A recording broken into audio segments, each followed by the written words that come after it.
Se você não sofre com depressão, certamente conhece alguém que sofre. Mais de 10% dos brasileiros têm os sintomas da doença. Entre 2017 e 2021, a venda de antidepressivos cresceu 58% no país. O meu convidado é um cientista que pesquisa o uso de psicodélicos para mudar esse cenário. O neurocientista do Instituto do Cérebro da Universidade Federal do Rio Grande do Norte, doutor, pós-doutor Draulio Araújo. Bem-vindo ao Provoca. Obrigado.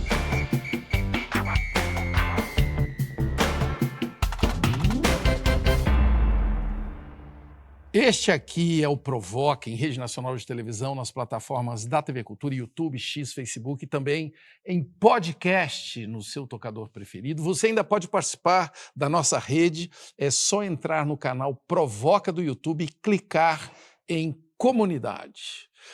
O Draulio, eu estava lendo aqui no seu currículo que você trabalha com o seguinte: utilização da imagem funcional por ressonância magnética e eletroencefalografia na avaliação de bases neurais de estados alterados da consciência induzidos por substâncias psicodélicas. Do que nós estamos falando aqui? Como é que é isso?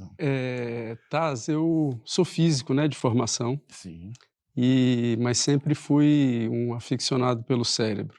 Sempre tive muita curiosidade de entender o cérebro. Quando eu estava fazendo física na UNB, 6 meses de eu me formar, eu falei, eu vou largar a física e vou para a psicologia. E aí fiz várias disciplinas da psicologia na época, e o caminho que eu encontrei para chegar nas neurociências foi a partir dessas habilidades que eu tinha de matemática, computação.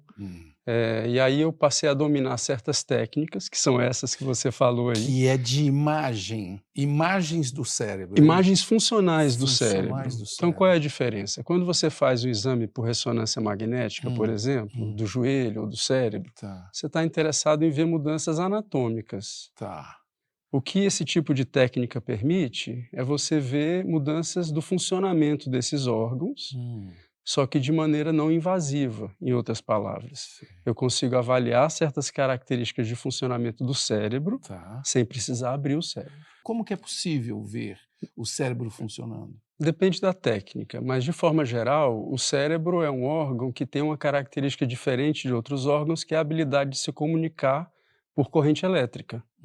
Então, o que a gente vê são essas propagações de corrente elétrica no cérebro, colocando, por exemplo, detectores na parte de fora do cérebro que conseguem captar essa corrente. Tá. Eu falei desses dados assustadores da depressão, não só no Brasil, no mundo todo. Dá para se ver esse quadro de depressão com imagens? O que é a depressão? Vamos começar do básico. Ainda não dá para ver, porque é diferente, por exemplo, da diabetes. A gente tem um exame de sangue que a gente vai lá, mede a quantidade de glicose que tem no sangue e com isso a gente consegue dizer se o paciente tem diabetes ou não. O paciente com depressão, ele se apresenta de forma muito variada. Geralmente a gente pensa num paciente com depressão, aquele paciente triste, por exemplo. Não necessariamente. É o senso comum, né?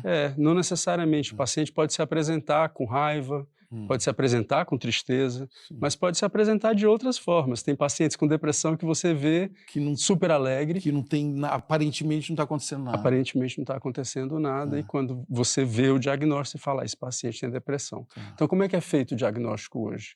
Por psiquiatras. O diagnóstico é clínico. É por uma avaliação psiquiátrica. Não tem nenhum tipo de imagem ou de exame que você faça que você consiga determinar se aquele paciente tem ou não tem depressão.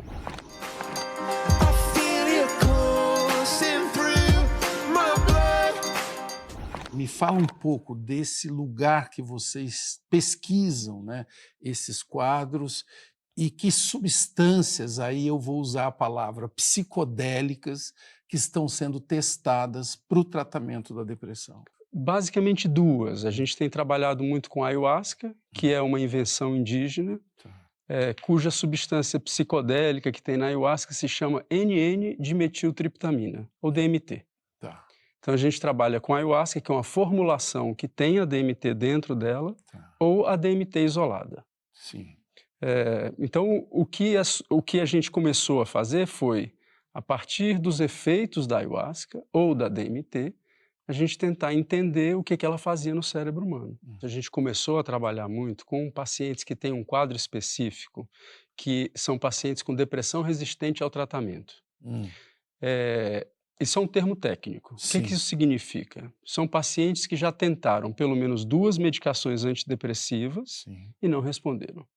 Só para você ter uma ideia da gravidade desses pacientes, quando você procura um primeiro tratamento para depressão, você tem aí da ordem de 50% de chance de responder àquele tratamento. Se você não respondeu, você volta no psiquiatra, na psiquiatra, e ela vai fazer ajuste de dose. Não respondeu ainda. Vamos mudar a medicação. Quando você muda a medicação, sua chance cai para 30% de resposta. Se você tentou 2 e não respondeu, você tem 10% de chance de responder a qualquer coisa que a gente tem no mercado hoje. Ou seja, o corpo vai estreitando a possibilidade de responder a um tratamento por remédios, digamos, da farmacêutica tradicional. Exato. Então esses foram os pacientes que a gente começou a trabalhar primeiro com a ayahuasca e mais recentemente com a DMT. A gente trazia esses pacientes para o hospital, fazia uma intervenção com esses pacientes no hospital e acompanhava os sintomas de depressão desses pacientes por alguns dias. O que a gente encontrou? Primeiro que existe uma resposta. Então esses pacientes, uma boa parte deles, respondeu ao tratamento com a ayahuasca. Mas aí tem uma segunda característica que é mais interessante ainda, que a resposta foi rápida. Então, um dia depois da intervenção, as pessoas já estavam melhores. Por que isso é importante? Porque todas as medicações antidepressivas que a gente tem no mercado hoje demoram na ordem de 15 dias para fazer efeito. Então, ter uma medicação com resposta rápida é importante. E os efeitos colaterais destas medicações? Os efeitos da ayahuasca demoram aí da ordem de 4 horas. Os mais conhecidos efeitos da ayahuasca são vômito, náusea e diarreia. Então, muitos pacientes apresentam esse tipo de mudança. Dentro das comunidades tradicionais, isso não é tido como um efeito adverso, é um efeito de purga, de limpeza. De limpeza.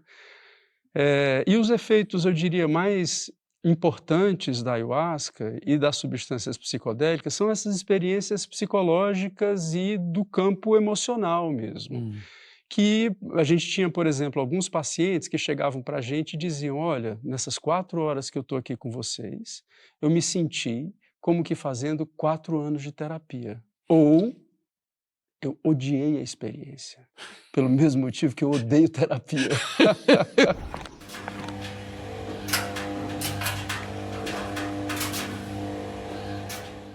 Eu tenho ouvido falar da ketamina como uma substância também.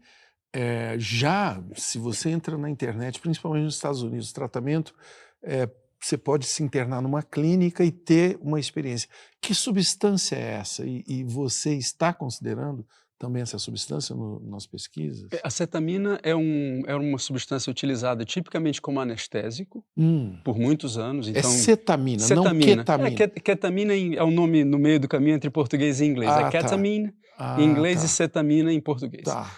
Então a cetamina é uma substância que eu não diria que é um psicodélico clássico, por várias questões. A cetamina, por exemplo, ela pode estar associada ao uso abusivo, que psicodélico é muito mais raro e eu diria praticamente inexistente. Porque ela é um anestésico, que já é utilizado. Não porque ela é um anestésico, mas porque ela modula certos centros cerebrais ou certos receptores cerebrais que estão associados ao uso abusivo. Os psicodélicos clássicos, que geralmente estão associados à modulação de serotonina, não induzem o uso abusivo. Não tem um mecanismo que a gente chama de tolerância. Tolerância é um mecanismo que está muito associado ao álcool, ao tabaco. Coisas que viciam. Cocaína, que você usa uma quantidade hoje, amanhã você precisa usar mais para chegar no mesmo lugar. Bom, a cetamina ela foi aprovada em 2018 pelo FDA americano para o tratamento da depressão em dose subanestésica. Pela Anvisa também, há 2 anos atrás. Então hoje, tanto no mundo inteiro e no Brasil, há várias clínicas de tratamento de pacientes com depressão utilizando a cetamina. A gente lá no hospital faz e tem estudos com a cetamina subcutânea. É um protocolo que demora 8 semanas, geralmente, com uma administração de cetamina por semana. E o quadro, a cetamina tem uma característica interessante, que é essa resposta rápida. Então, isso tem um papel, Taz, muito importante em pacientes com risco suicida. Porque se você vai usar um antidepressivo clássico em um paciente que tem um risco suicida e o antidepressivo vai demorar 15 dias... Nós temos aqui o gualim, maconha.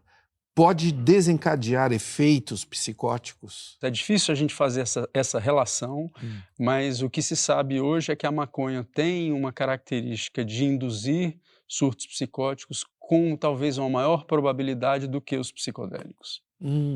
E tem idade Eu diria que principalmente a adolescência, né, Taz? O que a gente vê hoje, tanto para qualquer substância, é que essa idade da adolescência, o nosso cérebro está passando por um processo que a gente chama de poda neuronal, que vai até os 24 O que é isso? A poda, a gente que gosta de planta, é isso, é de você dizer que primeiro você tem um processo nos primeiros anos de vida em que os neurônios criam várias árvores, várias arborizações que se espalham pelo cérebro inteiro e saem brotando.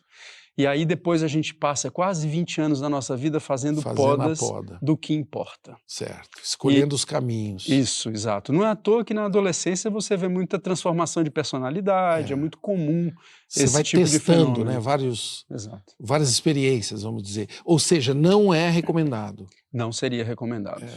Porque você está, na verdade, acelerando uma coisa que já está acelerada. Exato. É isso? Exato. Eita, estou aprendendo um pouquinho aqui. Se você quiser aprender e mandar pergunta, já sabe, é só usar YouTube, X e Facebook com a hashtag Provoca. Roberta, você é a favor da liberação das drogas? Eu diria que drogas a gente não pode tratar como um único sujeito. Vamos pensar, por exemplo, no oxycodone americano, um exemplo típico de uma droga prescrita, que já tem nas suas costas mais de 500 mil overdoses. Tá lá. Ela é prescrita, ela é usada de forma abusiva, é um opioide muito poderoso. Por outro lado, a gente vê no Brasil, por exemplo, a proibição de uma planta. Isso. Onde é que a gente pensa que a gente né, Taz? De você dizer, essa planta aqui não pode nascer no jardim. Essa planta é do capeta, Ela não pode nascer. E você está falando da cannabis, né? E é engraçado que o ópio também é uma planta, né? E que produz, às vezes, mal utilizada, produz efeitos terríveis, mas você tem acesso na farmácia, né? Exato. Então, eu diria que o que é legalizar as drogas propriamente dito? O que eu acho que a gente precisa ter a clareza de onde estão os limites das diferentes substâncias. É um exagero a gente proibir uma planta de nascer no meu jardim. Mas não é um exagero, talvez, eu dizer, assim como eu falo para o álcool, que não é recomendado que uma pessoa com menos de 18, 20, 21 anos faça uso daquela substância. Eu acho que dentro de uma sociedade mais racional, por assim dizer, a gente precisa caminhar nesse sentido de tentar entender onde estão os limites. E a ciência, de certa maneira, contribui muito para estabelecer esses limites, né? Big Pharma celebrated its marketing muscle, using parties to lure doctors to write scripts. This was a new drug cartel. There were drug dealers wearing suits and lab coats. Basically, here's some money, write some scripts. Yes, I'm looking at this and I'm going, clearly we're breaking the law. No que é diferente o mecanismo dessas substâncias para o antidepressivos? Acho que a gente tem olhado os efeitos da ayahuasca sob vários cenários. Então, a gente tem olhado, por exemplo, mudanças da ayahuasca em diferentes sistemas biológicos. Por exemplo, o sistema biológico de inflamação. Então, a gente vê que a ayahuasca, ela reduz moléculas que estão associadas à inflamação. A gente vê que a ayahuasca reduz moléculas que estão associadas a estresse. A gente vê que a ayahuasca... Reduz mesmo? Reduz mesmo. A gente mede a concentração no sangue antes da experiência com a ayahuasca e depois da experiência com a ayahuasca, a gente vê que diminui a concentração daquelas moléculas. a gente vê que aumenta, por exemplo, moléculas que estão associadas à neuroplasticidade, que é essa capacidade que o cérebro tem de se ligar, de fazer novas conexões. Tá. Mas tem um outro lado, Tassi, que eu acho importante comentar, que talvez seja o lado mais diferente das substâncias psicodélicas para os antidepressivos convencionais, que é a experiência psicológica e emocional. Hoje a gente tem muita clareza que a depressão é um transtorno que está muito associado a pensamento, essa coisa fina que a gente tem, que faz da gente humano, né? Sim. A depressão está muito ligada a isso, a ansiedade está muito ligada a isso. Então, a gente pode fazer um paralelo pensando que a depressão é um pensamento que ficou amarrado no passado de alguma forma. Tá. A ruminação, em que você Tá. fica naqueles quadros ruminativos, Espécie de uma negativos. armadilha que você caiu e não consegue. E fica ali, Aparentemente está preso. A ansiedade já é no futuro. Então é um pensamento que você está jogando o seu pensamento totalmente no futuro. Então está muito claro para a gente que a ayahuasca modula esses processos de pensamento, de forma semelhante, por exemplo, ao que acontece com a meditação. A experiência com a ayahuasca é uma experiência que te traz para o momento presente de maneira muito poderosa. Tá. Então a sua mente não está nem no futuro, nem está no passado, você está aqui. Você está no único lugar, no único lugar que dá para resolver alguma coisa, né? Querendo ou não, semelhante à meditação. Então a gente vê, inclusive, vários paralelos entre a experiência com a ayahuasca e a experiência meditativa. Olha só. Pessoal, no próximo bloco, o cientista e o provocador caipira aqui, nós vamos prosear sobre um assunto que nós temos em comum, plantas. Nós vamos falar mais ainda da ayahuasca e outras plantas medicinais que podem mudar a nossa visão da saúde mental, do viver bem, do aperfeiçoar este corpinho aqui onde a gente vive. Até loguinho.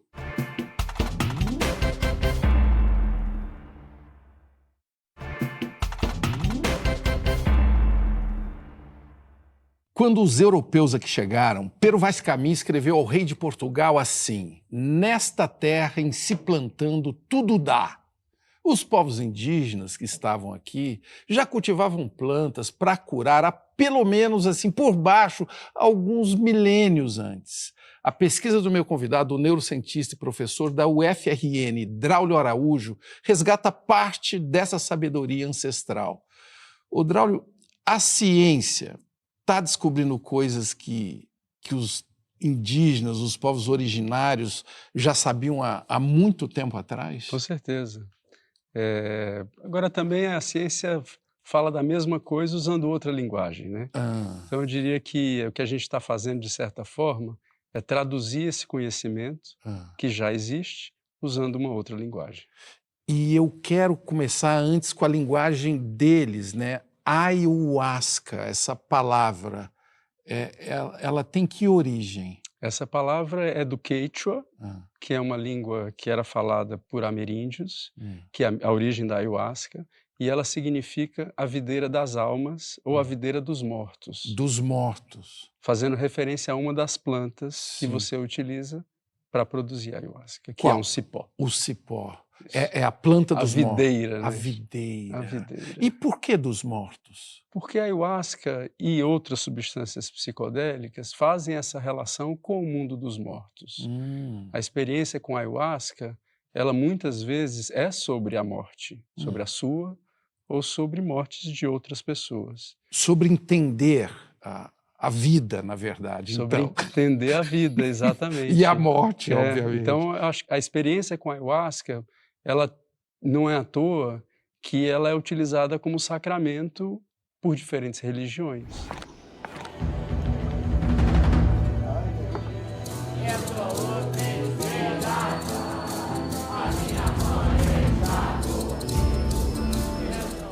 A partir dos anos 30, algumas igrejas, como o Santo Daime, incorporam isso dentro de centros urbanos. Então, a ayahuasca, por exemplo, é uma substância que é o sacramento de algumas religiões brasileiras. Sim, o chá, né?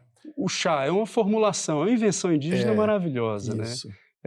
É uma invenção que une duas plantas da floresta amazônica. Uma das plantas, que é a Psychotria viridis, ela é rica nessa molécula psicodélica, a NN-dimetiltriptamina, DMT. Se você ingere a DMT, ela é degradada no nosso estômago por algumas enzimas que a gente tem no estômago. Ela é anulada. Anulada. Isso, ela é destruída. Não tem efeito nenhum. Não tem efeito nenhum. Então você toma gramas de DMT e não vai ter efeito nenhum. O que as populações indígenas descobriram é que essa outra planta, que é o mariri, que é um cipó, a casca desse cipó, contém algumas moléculas que inibem a ação dessa enzima.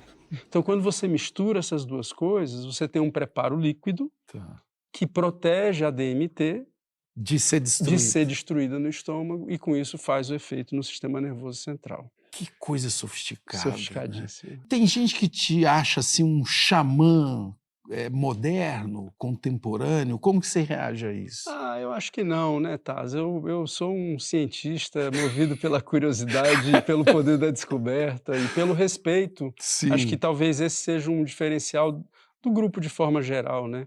É o respeito que a gente entende que se deve ter com esse tipo de substância. Claro. O que é um xamã para você? O xamã é aquela pessoa que domina essa relação entre esse mundo e o mundo que a gente poderia chamar de mundo dos espíritos.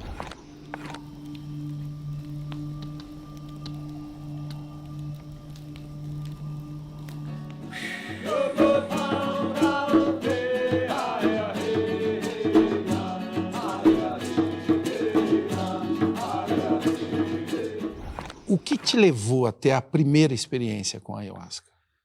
A curiosidade. Eu acho que, como cientista, o poder da curiosidade e da descoberta é muito forte, né, Taz? Na época, então, eu estava como professor lá na USP de Ribeirão Preto, trabalhava com técnicas de neuroimagem que possibilitavam investigar o cérebro humano. E aí tinha uma pessoa muito próxima a mim, um amigo, que participava de uma dessas igrejas do Santo Daime. E aí ele me chamou para uma sessão com a ayahuasca, no dia 2 de novembro de 2006. E eu lembro muito dessa data porque eu fui muito sem preparo. Não sabia o que eu ia esperar de jeito nenhum. E tinha ouvido falar que os trabalhos de concentração eram de 4 horas, só que esse trabalho era um trabalho de noite inteira. Então começamos 8 da noite e foi até 8 da manhã do outro dia. Como que você definiria, para quem está nos ouvindo e que não tem a menor ideia do que você está falando, que é tomar uma substância e aí esperar o quê? Um efeito acontecer? O efeito agudo da ayahuasca, então os efeitos mais intensos da ayahuasca, elas demoram aí da ordem de 4 horas. 20 minutos, mais ou menos, depois que você ingere a ayahuasca, você começa a sentir alguns efeitos. Muitas vezes um bocejo, sonolência, um relaxamento. E aí, depois de uns 30, 40 minutos, você começa a sentir propriamente o que a gente chama de efeitos psicodélicos. São efeitos inefáveis, assim. Então, são efeitos que é difícil a gente transformar em palavra ou em alguma outra forma de expressão. Mas são imagens, não são? São as imagens mentais, essa experiência de sonho. Isso. Essa experiência de que você está vendo coisas que não necessariamente são desse mundo, que você pode encontrar uma pessoa que você conhece, pode encontrar que já morreu ou não, pode encontrar uma entidade, pode se relacionar com o seu pensamento. Então, o pensamento ganha muita força, Taz, durante o efeito da ayahuasca. Seja quando você pensa numa pessoa que você ama muito, o seu filho, sua filha, você, de certa maneira, você sente o que seria o amor. Então, você sente aquela coisa forte. Mas, ao mesmo tempo, você também tem experiências mais mundanas de relação, uma relação mais de atrito que você está vivendo naquele momento. Aquela relação aparece com muita clareza. Então, o pensamento ganha muita clareza. Eu já tive essa experiência em 2007. Eu acho importante eu deixar claro isso daqui. É uma experiência única antes e depois, né? A minha busca era mais uma coisa filosófica, assim, o que é o tempo? Foi uma pergunta que eu tinha para a planta. É assim que se faz, você faz uma pergunta e ela responde, né? E eu não tinha nenhuma expectativa de resposta, mas aí eu vivi uma experiência da minha infância que era olhar dentro dos túmulos, lá em Tuverava, aqueles túmulos antigos, com aquelas gradinhas assim, e as imagens disso começaram a vir e eu vi que eu estava dentro da tumba. O que foi assustador na hora, porque falei, caramba, eu que estou vendo o pessoal lá fora, né?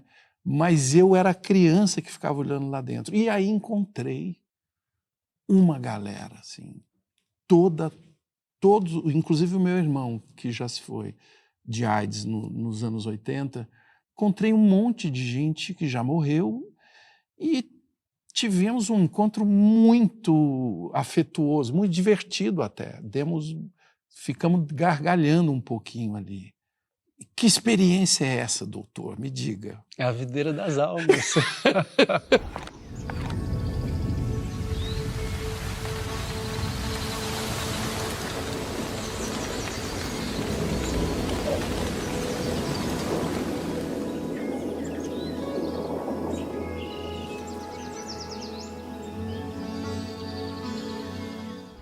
Qual é o tratamento que usa o DMT da Jurema? A gente tem um projeto lá no laboratório que a gente chama de DMT de A a Z.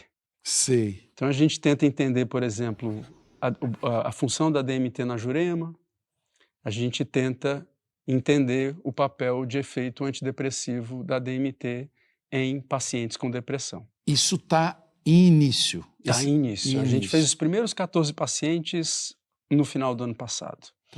Tem uma característica aqui que é muito diferente da ayahuasca. Como a gente falou, a ayahuasca é um preparo que uma das plantas protege a DMT para que você possa ingerir a DMT e ela fazer efeito.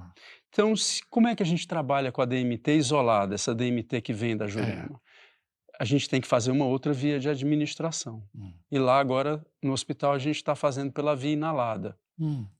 Vaporização. Vaporiza. A gente extrai a DMT da Jurema, aprendemos a extrair, aprendemos a purificar. Então, a gente consegue produzir no laboratório um DMT que tem mais de 99% de pureza. Pega os cristais de DMT, coloca dentro de um fornozinho, vaporiza, forma um vapor, a pessoa inala aquele vapor. E aí a experiência é muito diferente. Quando a gente estava falando que a experiência com a ayahuasca demora 4 horas, a experiência com a DMT demora 10, 15 minutos. E a intensidade altíssima. É altíssima.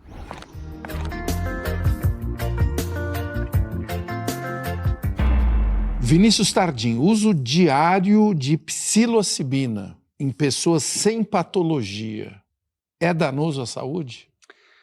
Hoje a gente não tem evidência de dano, mas também não tem evidência de benefício.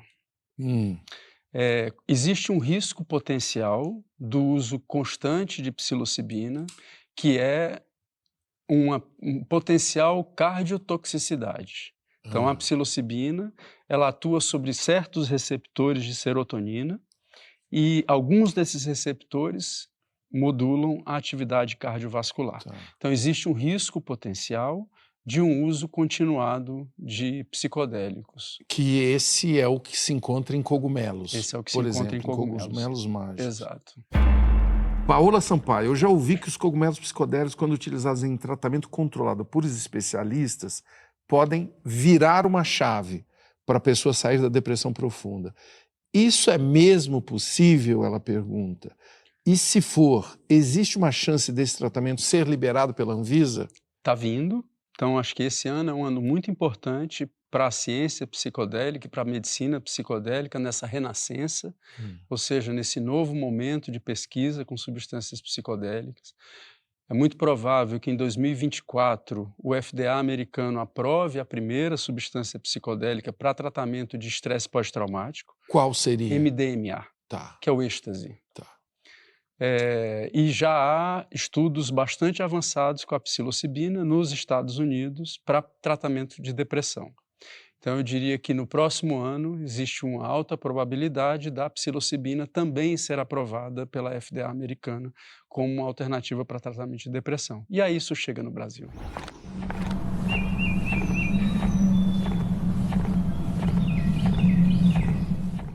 As plantas podem ajudar a combater, inclusive, essa epidemia de opioides, assim, esse descontrole no uso de opioides? Hoje a gente vê uma perspectiva muito importante do uso de certas substâncias e de plantas psicodélicas no tratamento da crise de opioide que tem nos Estados Unidos. Semana passada saiu 2 matérias no Washington Post e no New York Times sobre essa planta que tem origem na África, que é a ibogaína, do iboga, que é uma planta psicodélica que induz uma experiência que chega a mais de 30 horas de experiência e que aqui no Brasil a gente tem especialistas como o Dr. Bruno Rasmussen, que é um dos maiores especialistas no mundo na utilização da ibogaína no tratamento de dependência a diferentes substâncias, incluindo o ópio. O Draulio, às vezes eu tenho a impressão que nós estamos descobrindo as plantas. Você tem essa impressão? Com certeza. Por que demorou tanto? Eu acho que porque a gente também não está tão interessado em descobrir algumas plantas e algumas propriedades que algumas plantas podem conferir. Não é trivial, tá? Uma experiência com a substância psicodélica. Sim.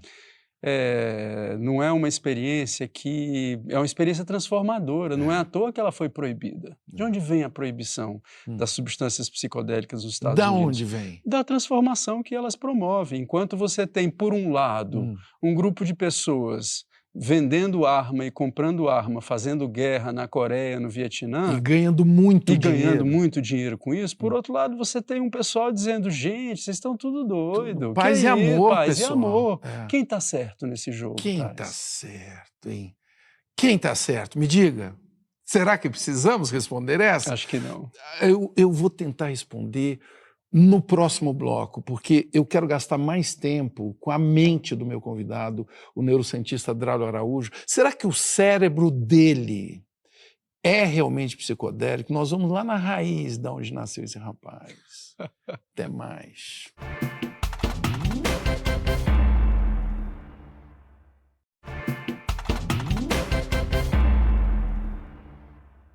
Escuta essa provocação do físico alemão Werner Heisenberg. Ele é pioneiro da mecânica quântica e criador do princípio da incerteza. Ele diz assim: o primeiro gole no copo da ciência vai te tornar um ateu. Mas no fundo do copo, Deus estará te esperando.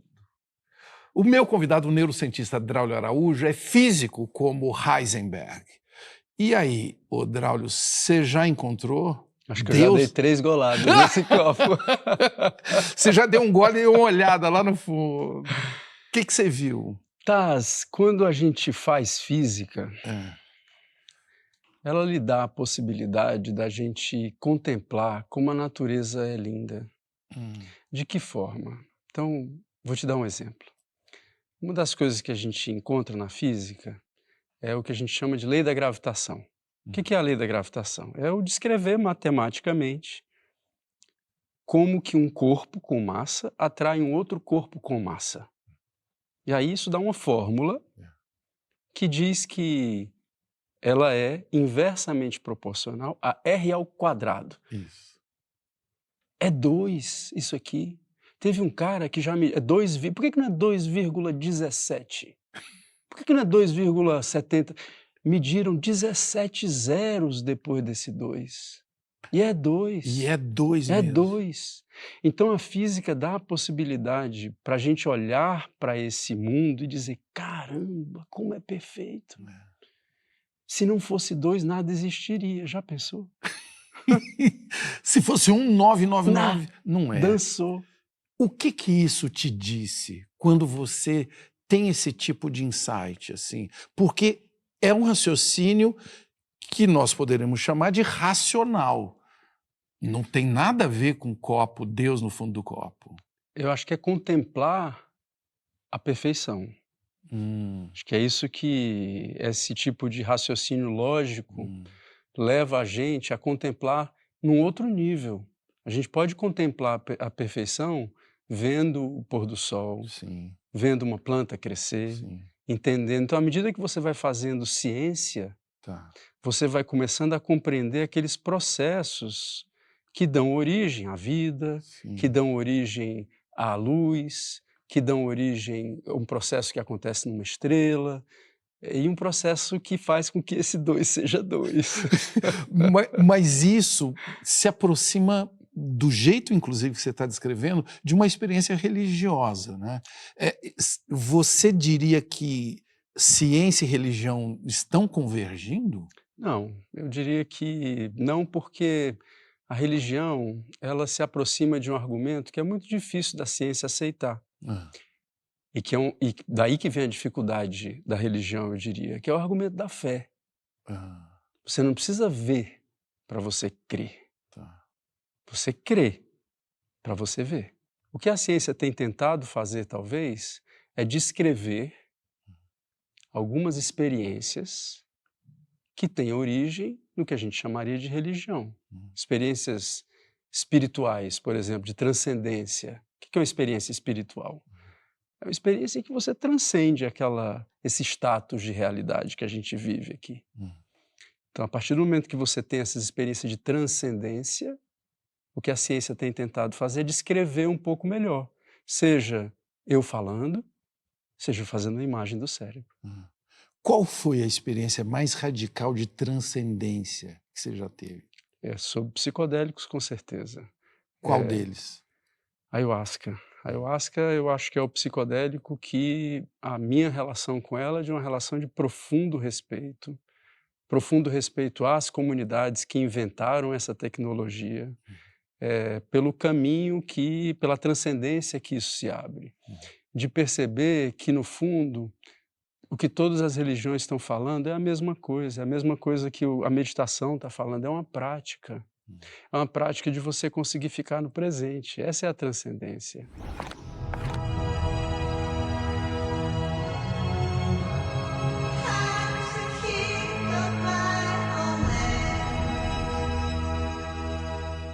Quando que foi o seu estalo de cientista, de vou ser cientista? Como é que alguém decide que vai ser cientista? No meu caso foi fácil, porque eu tenho um pai físico e uma mãe química. Vou então com foi eles. fácil. E o meu pai e minha mãe sempre incentivaram muito esse lado da curiosidade, da descoberta. Eu lembro, eu criança, meu pai ia trabalhar no departamento de física da Federal do Ceará, e aí ele abria um laboratório lá cheio de laser dentro, ligava aqueles lasers, pegava um cigarro, acendia um cigarro, baforava o cigarro naquele laser, fechava a porta e saía e me deixava ali com aquele tantão de laser, só não deixava o cigarro. Claro. Que estímulo bom, né? Desde isso. cedo, assim. Quando eu comecei a trabalhar com psicodélico em 2005, um monte de gente olhou para mim e falou, você tá louco? Você vai afundar a sua carreira. Porque o preconceito ainda é muito grande. Era né? muito grande. Hoje Ainda não é? Ainda é. Mas eu diria que... Já foi demais. Foi demais. O que você tem a dizer para quem ainda tem preconceito? Eu acho que a gente tem que abrir a perspectiva, ler, estudar. Acho que Conversar, né? Conversar, sem preconceito. Acho que é isso. Acho que a ciência não deve ter preconceito. A ciência deve ser feita de maneira a se questionar, inclusive. A ciência evolui nesse movimento de se assim questionar. que ela evolui. Eu estava errada, agora eu vou fazer uma outra coisa melhor. Acho que é esse aprofundamento que a gente acaba fazendo como ser humano e como cientista. Gente, eu achei aqui um carreiro de formiga aqui em casa. E olha o que eu achei dessa formiga aqui. Deixa eu virar o celular aí pra vocês. O que faz esse abençoado carregar uma flor desse tamanho, gente? Só pode estar levando pra mulher dele, não tem outra explicação. O que você aprendeu sobre o seu cérebro, olhando para o cérebro dos outros? Eu diria que ele tem a possibilidade praticamente infinita de enxergar milhares de realidades. Eu diria que é isso que mais importa à medida que eu vou envelhecendo. Então, dentro desse caminho do envelhecimento, eu vejo que a gente tem duas possibilidades, né? Ou a gente fecha, que é o caminho do preconceito, de dizer eu não mudo mais, eu tô velho, eu não mudo mais. Não quero aprender mais nada. Não quero aprender mais nada, já tá bom, não mudo mais. Ou o contrário de você dizer, não, eu já tô velho mesmo, eu posso fazer o que eu quiser. Por que não pensar nova? É pensar mesmo, é ligar pontos, é É. isso que o cérebro faz, Acho né? que é criar novas realidades, Novas novas realidades. perspectivas, né? É. Então, acho que quando você tem um problema, que você não consegue sair daquele problema, como é que você sai dele geralmente? Olhando para aquele problema com uma nova perspectiva. Não é difícil você sair de um problema se você fica ruminando a mesma E fazendo a mesma fazendo coisa. as mesmas coisas, é. Então acho que o cérebro, ele me ensinou, estudar o cérebro, me ensinou que a realidade é construída por ele. Essa realidade que a gente vive é construída por ele. E que isso significa, então, que tem várias perspectivas que a gente consegue usar para enxergar essas realidades e com isso a gente consegue crescer. E aí eu vou falar aquela palavra que todo mundo evita. E o que fazer com medo? O que fazer com medo? Porque o medo é o que trava tudo, né? O medo na minha vida, ela tem um senso muito importante. Eu sou paraquedista, e entendo a importância que o medo tem de você olhar para ele e de você conseguir respirar fundo e conseguir fazer o que você tem que fazer, mesmo ele buzinando ali no teu ouvido. Não vai abrir esse paraquedas. Quando você falou eu sou paraquedista, eu senti muita segurança. Que tipo de paraquedista que você é? Eu já salto desde 1995, estou com mais de 400 saltos, e entendo o paraquedismo como uma forma de meditação. É você entrar num estado de consciência, assim como você entra quando você medita, assim como você entra quando você está sob o efeito de uma substância psicodélica, de você estar naquele estado de atenção plena. Insegurança, né? De certa forma. Você sabe o que... Você tem várias técnicas para você Exato. chegar ali, né? Meu pai diz que você ser paraquedista é que nem você ser avalista. Quando dá tudo certo, você não ganha nada. Que maravilha. Não é verdade? Não é verdade que você ganha sempre, né? É isso. Eu imagino. Exato. O que é? Por que te levou a ser paraquedista?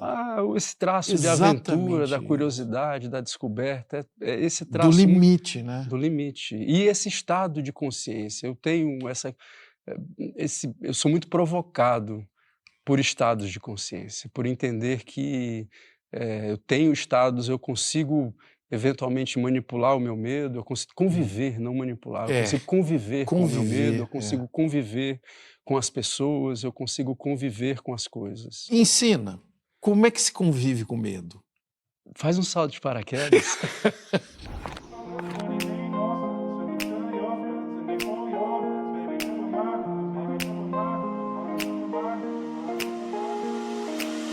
Alright, I'm ready now, I ain't gonna fall back now. Alright, I'm taking it on me.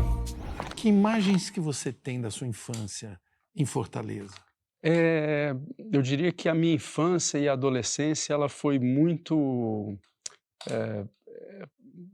presente no sertão do Ceará. Então eu tenho uma relação com o sertão do Ceará. De que parte? Quixadá, que o meu pai tem uma fazenda, comprou em 1983 essa fazenda, perto de uma cidade chamada Joatama, que é no município de Quixadá. E isso foi muito marcante na minha infância, de forma geral, e na minha adolescência, principalmente pela oportunidade que isso gerou do convívio com muita pobreza. O sertão do Ceará é muito pobre, muito pobre. Isso eu diria, me transformou de uma forma que hoje em dia eu estar estudando a Jurema no interior do Ceará tem esse lado, tem esse reflexo de dizer... É um contato com uma realidade dura, Dura. né? De sobrevivência mesmo. Muito dura. Desafios absurdos. Muito dura e de completo descaso. Abandono. Mesmo. Abandono, exato. Então eu vejo que a minha missão passa pelo interior do Ceará. Olha aí. E a Jurema, então, é uma coisa que você já convive há muito tempo. Muitos anos. O juremal. A jurema é uma planta que, para o sertanejo, não tem valor nenhum. O valor da jurema é mourão de cerca e um espinho duro para burro. Para você ter uma ideia, aquela roupa de vaqueiro, Sim, de couro, sim. em boa parte é para se proteger dos espinhos da jurema. Da jurema. É duro o espinho da jurema. E deve ser É duro. danada essa planta, Ela é né? De danada. forte. Ela é danada, resiliente para É, burro. Então ela é uma planta que, quando você olha ela na época do verão mesmo, do verão que eu estou chamando estiagem, né? Isso. Calor e falta de água, ela praticamente, você olha para ela e fala, tá morta. Ela hiberna. Agora chove, pá, ela brota todinha. A gente fez um estudo agora, que eu ia todo mês para a fazenda do papai para colher jurema. E aí a gente olhava ao longo do ano quanto de DMT era produzido na raiz da jurema, dependendo da época do ano. Curiosamente, ela produz um tantão de DMT na época de mais sofrimento para ela. De estresse. De estresse hídrico, Olha né? aí. Água e calor. É, Por quê, né, Taz? olha aí. Por quê? Ela é o quê? Ela é o suco do sofrimento. Então, não sei, Ela exato. está sintetizando aquilo ali. A DMT tem uma relação com, por exemplo, tem estudos que sugerem que a DMT, a experiência com a DMT é semelhante a uma experiência de quase morte. Então tem questionários que você faz, questionários de quase morte, de experiência de quase morte, e o que você vê é que a fenomenologia da experiência, a descrição, né, da experiência é muito parecida nos dois. Tem teorias, e aí é umas teorias que a ciência ainda não colocou a mão nelas, mas tem teorias, hipóteses, né, não teorias, hipóteses que dizem que a DMT é produzida em 2 momentos, quando você nasce e quando você morre. Então qual é a função da DMT, de forma geral? Isso é uma curiosidade que eu tenho enorme. Será que é da coragem? Tá, pode ser. Porque na hora que você vai nascer, eu acho que você precisa de uma boa dose, né, para Ou en- sair dali, né? Ou então é uma molécula que tem uma característica de dar suporte à vida, né? Então, tipo assim, a vida tá acabando, como na Jurema, Ah, tá difícil aqui, claro. gente, produz DMT para segurar isso aqui. Claro. Não sei. Dá suporte à vida no nascimento e também na hora que você está se despedindo, né? No curral de Marculino tinha 8 boi zebu, uma casa com varanda dando pro norte e pro sul. O paiol tava cheinho de pirão e de angu, sem contar com mais uns cobre lá no fundo do baú. Marculino dava tudo por um cheiro de Xangô. Ai. Eu te contar uma história. Quando eu era criança, vou ver se eu consigo contar essa história sem chorar. Se quiser, fica à vontade. Quando eu era criança, a gente tinha um time de futebol na fazenda. E aí a gente foi jogar numa outra fazenda lá, o time de futebol da fazenda do papai foi jogar numa outra fazenda. E aí a gente estava voltando dessa outra fazenda, sol quente danado. No meio do caminho, encontramos uma casa de um morador, em que uma das pessoas que estava no nosso time morava naquela casa, era filho da pessoa, que tinha vários filhos, 8, 9 filhos. A gente entra na casa, tá todo mundo sentado num círculo, todo mundo num tamborete, sentado num círculo com um saco de farinha com rapadura. Era o almoço.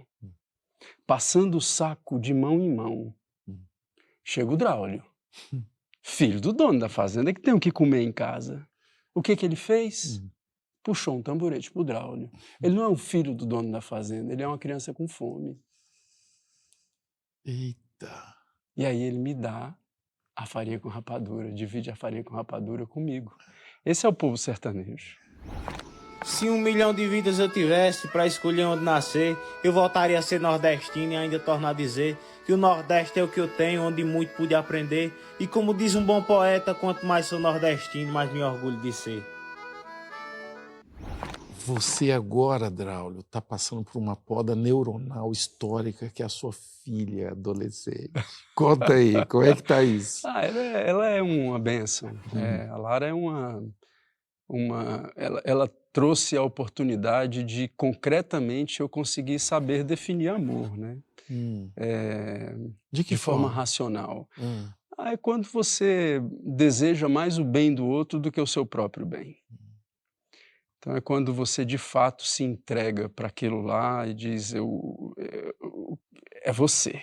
Você é a essência e a prioridade do que eu vou fazer.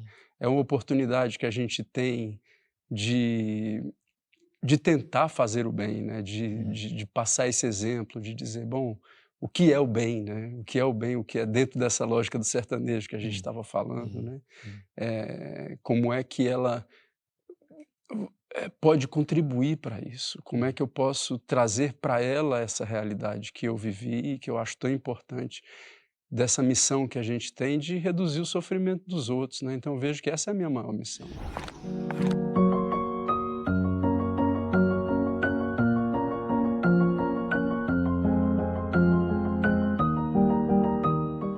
Onde você quer chegar?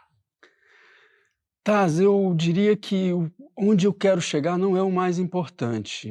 Onde eu quero chegar, de certa maneira, é um farol ali da missão. Quando eu fiz o caminho de Santiago de Compostela, isso ficou muito claro. O importante é o caminho. Chegar na igreja de Santiago de Compostela foi uma maravilha. Cansado pra caramba, barbado, cheio de novas amizades e tal. Mas quando eu olhava para trás, eu falava, nossa, que caminho maravilhoso. Quando as pessoas me perguntam, o que eu devo levar para o caminho de Santiago de Compostela? Eu digo, o que você quiser, mas é você que vai carregar na mochila. Se você quiser levar 3 sapatos, você leva 3 sapatos, tá tranquilo, mas é você que vai carregar. Então eu diria que o mais importante são essas práticas do caminho, que vão me moldando ali no caminho. E a missão, onde eu quero chegar hoje, maior, eu diria, é de conseguir fazer um impacto positivo no maior número de pessoas que eu conseguir. Esse é o farol. Agora, como é que eu vou fazer isso? Está no caminho, que é o mais importante. O Draulio Araújo, você que já viajou tanto, você pode me responder, o que é a vida? Taz, a vida, primeiro, é um fenômeno. Como cientista, a vida é um fenômeno que tem algumas características nesse fenômeno que são comuns a todas as vidas. Crescimento, reprodução, reagir a estímulo, se adaptar. Agora, o que tem de mais interessante nisso é que, independente do ser humano ou uma bactéria, a gente quer preservar ela. Se a gente está com algum tipo de ameaça, eu ou uma bactéria, eu vou querer preservar. Então é uma preciosidade. Se eu estou querendo, se todas as espécies que têm vida de alguma maneira estão tentando preservar aquela vida, a clareza é que é uma preciosidade, é uma oportunidade que a gente tem para fazer alguma coisa. Você acha que eu devo começar pela Jurema, pelo salto de paraquedas? Faz um pouquinho de cada. Mas eu acho que vai ter que ser um de cada vez. Um de cada vez. É melhor. Não, Jurema e saltar de paraquedas não vai dar certo. Não vai dar certo. Esse nosso papo aqui, você acha que foi uma viagem real, psicodélica? Se a gente não acordar, talvez seja. Porque a gente só sabe que no sonho, a gente só sabe se a gente está sonhando quando a gente acorda. Como é que você sabe que você não está sonhando agora? Não sei. Não sei.